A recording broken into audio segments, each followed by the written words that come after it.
Ertugrul کہتا ہے وقت آنے پر تمہیں یہ پتہ چل جائے گا بامسی، اب تم جا کر عورتوں کو بلاؤ، اب وقت آ گیا ہے کہ ہم ان کو کل کی جنگ کے بارے میں آگاہ کریں۔ بامسی اٹھ کر چلا جاتا ہے۔ دوسری طرف اسلحان اور ترگت زہر کی وجہ سے تڑپ رہے تھے۔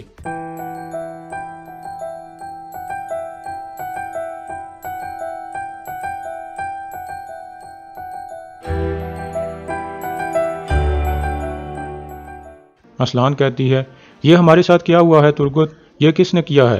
ترگت کہتا ہے تم ٹھیک ہو جاؤ گی اسلحان، تھوڑا صبر کرو۔ اسلحان کہتی ہے میں برداشت نہیں کر پا رہی۔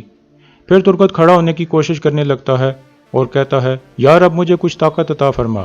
پھر وہ بہت مشکل سے خیمے سے باہر نکل جاتا ہے، جبکہ اسلحان تڑپتے تڑپتے بے ہوش ہو جاتی ہے۔ دوسری طرف ارطغرل اپنی والدہ کو بتاتا ہے کہ جنگ کا وقت آ گیا ہے، ہم قلعہ جسر قلعے پر حملہ کرنے والے ہیں۔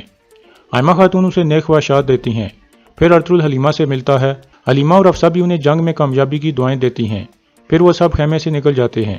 دوسری طرف کراجہ اندر جا کر بہادر کو کہتی ہے مرکزی خیمے کے سامنے کچھ گڑبڑ ہے، ارطغرل کے سپاہی اکٹھے ہوئے ہیں اور لگتا ہے کہ وہ کسی جنگ کی تیاری کر رہے ہیں۔ بہادر کہتا ہے میں جا کر دیکھتا ہوں۔ پھر وہ دونوں باہر آ جاتے ہیں۔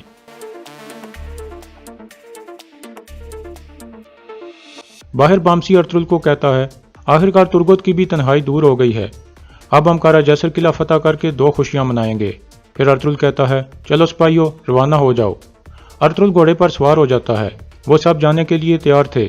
اتنے میں ترگت مرکزی خیمے سے نکل کر باہر آ جاتا ہے۔ ایک سپاہی اسے اس حال میں دیکھ کر پریشان ہو جاتا ہے اور پوچھتا ہے کیا ہوا ترگت؟ ترگت درد سے تڑپ رہا تھا۔ پھر وہ سپاہی زور سے ارطغرل کو آواز دیتا ہے، اتنے میں ترگت نیچے زمین پر گر جاتا ہے۔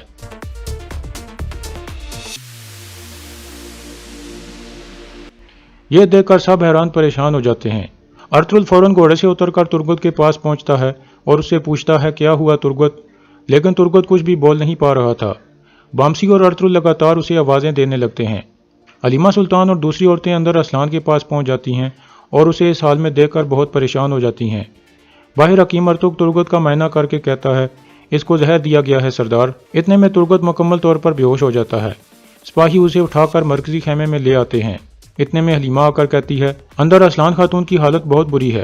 حکیم ارطغرل کہتا ہے ترگت کو بھی اندر لے چلیں، اندر میں ان دونوں کا خیال رکھ سکوں گا۔ اتنے میں بہادر بھی وہاں پہنچ جاتا ہے۔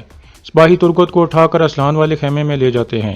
بہادر پوچھتا ہے میری بھتیجی کیسی ہے ارطغرل صاحب، کیا ہوا ہے؟ ارطغرل کہتا ہے میری نظروں سے دور ہو جاؤ بہادر صاحب، حتیٰ کہ پہاڑ بھی اس وقت میرے غصے کو قابو نہیں کر سکیں گے، آپ یہاں سے چلے جاؤ۔ یہ سن کر بہادر وہاں سے چلا جاتا ہے۔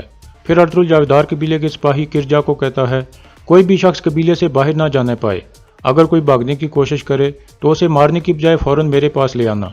کرجا کہتا ہے جیسے آپ کا حکم سردار۔ پھر ارطغرل اندر ترگت اور اسلحان کے پاس پہنچ جاتا ہے۔ پھر حکیم ارطغرل سامسا کو کہتا ہے تم فوراً کائی قبیلے جا کر میری دوائیوں والا بیگ اٹھا کر یہاں لاؤ۔ بامسی کہتا ہے یہ سب حارث نے کیا ہے سردار، وہ جان گیا ہوگا کہ ہم حملہ کرنے والے ہیں، چلیں قلعے جا کر اس کا سر اتارتے ہیں۔ ارطغرل اسے خاموش کرا دیتا ہے۔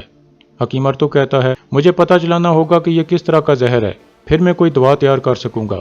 ارطغرل کہتا ہے میں وہ آدمی تلاش کروں گا جو ہمیں اس زہر کے بارے میں بتائے گا ارطغرل صاحب، بامسی تم میرے ساتھ آؤ۔ ارطغرل اور بامسی باہر نکل جاتے ہیں۔ حکیم ارطغرل دونوں کو نمک والا پانی پلانے لگتا ہے۔ اتنے میں جاویدار قبیلے کا ڈھول بجتا ہے۔ قبیلے کے باہر گوکتو اور الپامش بیٹھ کر اسی کا انتظار کر رہے تھے۔ الپامش کہتا ہے تو اسما خاتون نے اپنا کام کر دیا۔ گوکتو کہتا ہے اب تم یہاں اسما خاتون کا انتظار کرو، جیسے ہی وہ یہاں آئے اس کو قتل کر دینا اور تمہیں امیر سعد الدین اپنے ساتھ کونیاں لے کر جائیں گے۔ پھر گوکتو سے سونا دے کر وہاں سے چلا جاتا ہے۔ دوسری طرف ترگت اور اسلحان کو الٹی کروا دی گئی تھی۔ اس کے بعد وہ دونوں کچھ ہوش میں آ جاتے ہیں۔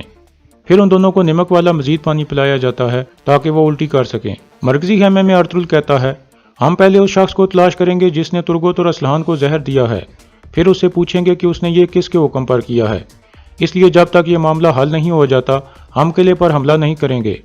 عبد الرحمن تم فوراً قلعے جا کر سپاہیوں کو خبر دو کہ وہ واپس آ جائیں، اور ارشد کو کہو کہ وہ نکایا سے آنے والے تاجر کو پکڑ کر میرے پاس لائے۔ یہ سن کر عبد الرحمن وہاں سے روانہ ہو جاتا ہے۔ حکیم ارطغرل کہتا ہے اگر ہم زہر کی دوا تیار نہ کر سکے تو یہ دونوں آہستہ آہستہ موت کی طرف چلے جائیں گے۔ میں نے ایسا زندگی میں پہلے کبھی نہیں دیکھا۔ یہ دونوں ہوش میں ہیں لیکن بات نہیں کر پا رہے، ان کے جسم بہت تیزی سے خراب ہو رہے ہیں۔ جس کسی نے بھی یہ کیا ہے وہ چاہتا تھا کہ یہ دونوں بہت تکلیف سے مریں۔ ارطغرل پوچھتا ہے زہر کا پتہ لگا کر دوا تیار کرنے میں آپ کو کتنا وقت لگے گا ارطغرل صاحب؟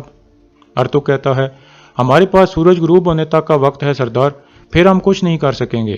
ارطغرل بامسی کو کہتا ہے یہ وقت آنسو بہانے کا نہیں ہے بامسی، فوراً کرجا اور اسما خاتون کو ڈھونڈو، اور جو شخص ان کے خیمے میں داخل ہوا ہے اس کو فوراً پکڑ کر میرے پاس لاؤ۔ یہ سن کر بامسی اور دوسرے سپاہی باہر نکل جاتے ہیں۔ حکیم ارطغرل پوچھتا ہے یہ کام کون کر سکتا ہے سردار؟ ارطغرل کہتا ہے یا تو امیر سعد الدین یا پھر اس کا کتا بہادر، انہوں نے ٹھیک جنگ کے وقت ہمارے لیے جال بچھایا ہے، اگر ہم اس چیز کا پتہ نہ چلا سکے تو بہت خون بہے گا۔ اور یہاں اس قسط کا اختتام ہو جاتا ہے۔